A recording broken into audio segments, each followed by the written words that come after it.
Jadi syaitan tidak selalu menghasut kita untuk bermaksiat, meninggalkan ibadah ataupun melakukan pelanggaran syariat.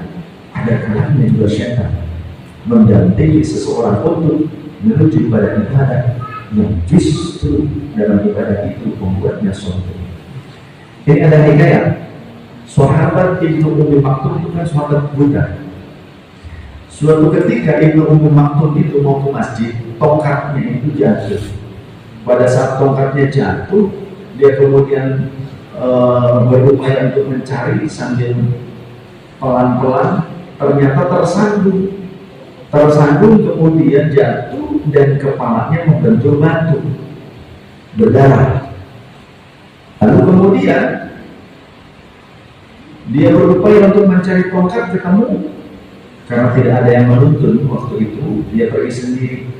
Sampai kemudian ke masjid. Lalu dengan nada meringis dia berkata kepada Rasulullah, aku ingin pindah saja rumahnya, tinggalnya ke dekat masjid. Kenapa emang, kata Rasulullah? Karena tadi aku terjatuh, aku menuju masjid dengan tanpa dipapah oleh keluargaku. Tidak ada yang menuntunku, sehingga pada saat di perjalanan tongkatku terjatuh, lalu aku tersandung dan kepalaku membentur batu sampai berdarah seperti ini. Rasulullah, aku khawatir jika tidak ada orang yang menuntunku ke masjid, aku tidak sampai ke masjid. Oleh karena aku ingin lebih dekat saja dengan masjid, karena aku ikutan agar aku tidak bergantung kepada orang lain. Maka kemudian Rasulullah dengan senyuman Rasulullah berkata, jangan pindah ke dekat masjid. Kenapa Rasulullah? Karena sesungguhnya separuh dari dosamu telah Allah ampuni. Masya Allah.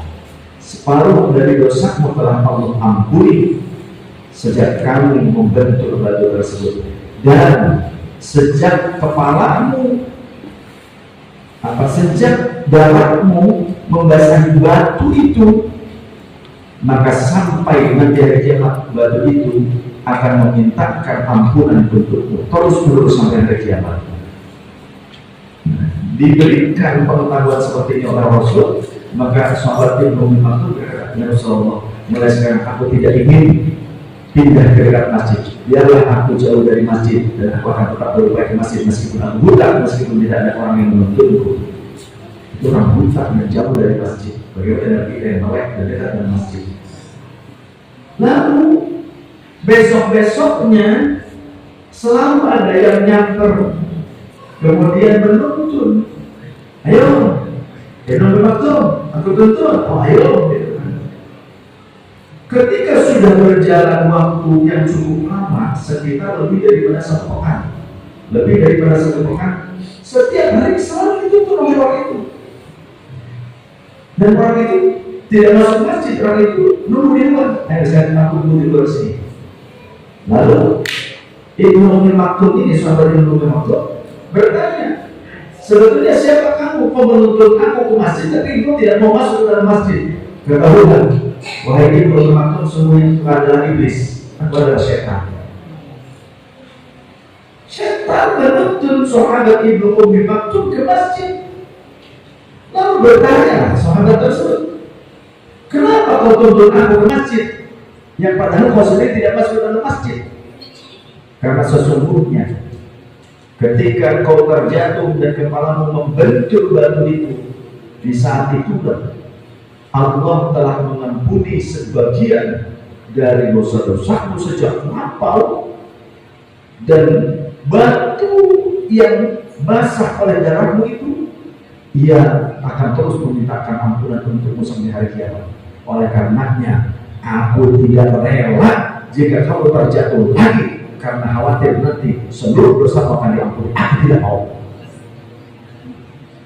kata setan. Jadi setan pun menuntun sahabat menuju ke masjid untuk sholat. Dia masuk ke dalam masjid karena bang iblis. Itu nyata. Jadi setan tidak selalu menghasut kita untuk meninggalkan ibadah ataupun berbuat nista. Tapi ada kalanya setan justru menuntut manusia untuk melakukan ibadah, tapi dia berpotensi untuk menjadikannya sombong, ujub, sumpah, atau rasa suci dan rasa baik.